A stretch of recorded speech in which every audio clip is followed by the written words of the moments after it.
Yeah, welcome to Baguio.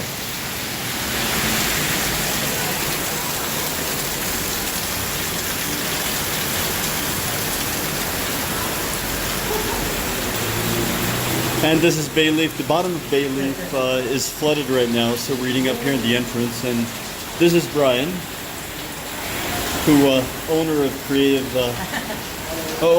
Craftery. And this is where we would normally eat, but like I said, they're flooded from all the rain. I don't know why I did this with front camera, probably because I'm an idiot. But yeah, so everybody back in the States, these are the conditions in Baguio right now. Enjoy.